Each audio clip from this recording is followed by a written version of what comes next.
તમારા આખા કરિયરમાં આવા સેટબેક્સ જો કોઈ એક બે કહી શકો, અને સાથે સાથે તમને સેન્સ ઓફ સક્સેસનું ફીલ ક્યારે કયા કયા સ્ટેજમાં આવ્યું કે આ કામ હું સારું કહું ને થઈ તો ગયું? હું પહેલાં પ્રોજેક્ટ્સમાં જ હતો અને અમારી એક્સેલ ઇન્ડસ્ટ્રીઝની 5 સાઇટ હતી ત્યારે.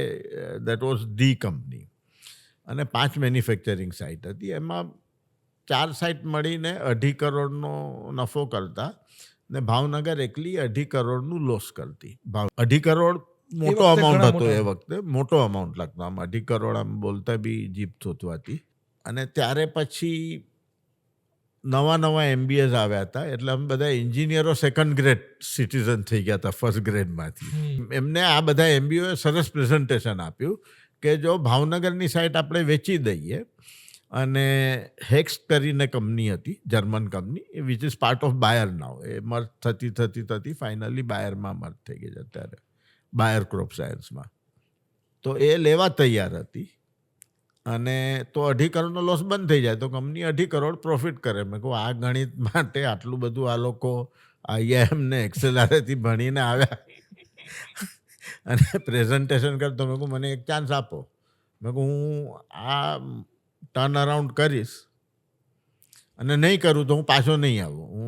હું એની પહેલાં બી કચ્છ ભાગી ગયો હતો. મેં કહું હું કચ્છમાં જઈને ખેતી કરીશ, અમીબાગમાં, સુમરાસરમાં 10 એકર જમીન હતી આપણી પાસે ત્યારે. તો મેં કહું એ કરીશ, મને વાંધો નથી. ખેતી કરવા માટે આવ્યા હતા? ના, હા, ખેતી કરવા જ આવ્યો. ત્યારે હું આવ્યો તો કેટલો ટાઈમ ખેતી કરી? ત્યારે હું લગભગ બે વર્ષથી ઓછું હતું, 1.5 વર્ષથી વધારે હતું. વેડિંગ ને બધું થઈ ગયું હતું? ના, સગાઈ થઈ હતી ત્યારે. મારી વાઈફને, એટલે હું ને મારી વાઈફ નાનપણથી ઓળખીએ. અમારા લવ મેરેજ છે. અને ત્યારે પ્રપોઝ કર્યું હતું, મારી એન્ગેજમેન્ટ થઈ ગઈ હતી. પછી અહીંયા લઈ આવ્યો એને. મેં કહું મારું માઇન્ડ ચેન્જ થઈ ગયું છે, હવે હું ઇન્ડસ્ટ્રીયાલિસ્ટ નથી અને હું ગામમાં સેવા કરવાનો છું. ખેતી કરીશ ને સેવા કરીશ ગામમાં. તો તારે જો માઇન્ડ ચેન્જ કરવું હોય, જેણે પ્રપોઝ કર્યું એ જુદી વ્યક્તિ હતી ને હવે મારી લાઈફ જુદી છે, તો મેં કહ્યું તોડવું હોય તો તોડી કાઢી શકે તું તારા તરફથી એમ. પછી કે નહીં, મારે તો તારી જોડે સંબંધ છે, આ બધી વસ્તુ જોડે છે જ નહીં. એટલે બધા કઈ ફિલ્મી ડાયલોગ માર્યા હશે ત્યારે કે અને રહી ગઈ. પછી અમે પરણી ગયા. પછી 2 વર્ષ પછી મને કે યુ ચીટેડ મી, દેખાડ્યું કચ્છ ને હવે મુંબઈ રાખત તું મને. તો એટલે મેં કહ્યું કે પાછો અહીંયા જતો રહીશ. પછી મને જવાબદારી આપી ને ત્યારે હું 27 વર્ષનો જ હતો અને મેં કીધું બી એમને કે તમારું કોઈનું ઇન્ટરફિયરન્સ નહીં ચાલે, ડિસિઝન હું લઈશ. તમે મને કહેશો કે તું નથી ગમતો તો હું 1 દિવસની અંદર નીકળી જઈશ, પણ હું હઈશ ત્યાં સુધી મારા નિર્ણય, ડિસિઝન મેકિંગ હું કરીશ. કારણ એ જમાનામાં ફેમિલી બિઝનેસમાં head of the family is the big boss અને મેક્સિમમ ચમચા એમની પાસે હોય, આપણી પાસે ના હોય. મારો ક્વેશ્ચન જ છે, બિંગ યંગેસ્ટ મેમ્બર આપણી પાસે ના હોય, એટલે બધાને ત્યાં જ, કારણ કે ઇન્ક્રીમેન્ટથી માંડીને બધું એ લોકો નક્કી કરતા. ટફ થઈ જાય તમારા પોતાના આઈડિયા એક્ઝિક્યુટ કરવા ટફ થઈ જાય. ત્યારે મને બહુ બધી ક્રેડિટ મળી, પણ આટલા વર્ષ પછી હું એમ કહીશ કે ક્રેડિટ એ લોકોને છે કે 27 વર્ષના કોઈ છોકરા પાસે આટલું મોટું સોંપી દેવું.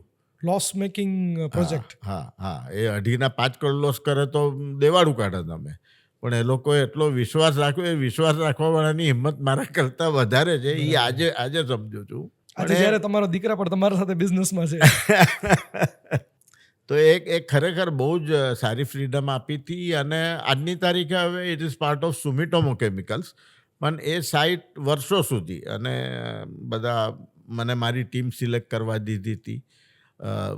અમે 3 જણ ગયા હતા. એક મારા કલીગ હતા જે પ્રોજેક્ટ્સમાં મારી જોડે હતા, એની જોડે આમ ગાઢ આપવાનો સંબંધ હતો એકબીજાને. અને બીજા એક રિટાયર થઈ ગયા હતા, કાંગો સાહેબ નામના વ્યક્તિ. એના ખોળામાં હું, કારણ કે હું ફેક્ટરીમાં જન્મ્યો હતો એટલે એના ખોળામાં રમ્યો હતો હું. એ તો જુદી રીતે કહેતા કે તું તો મારો ખોળામાં બેસીને મને ઘણી વાર તે ભીનો કર્યો હતો એમ.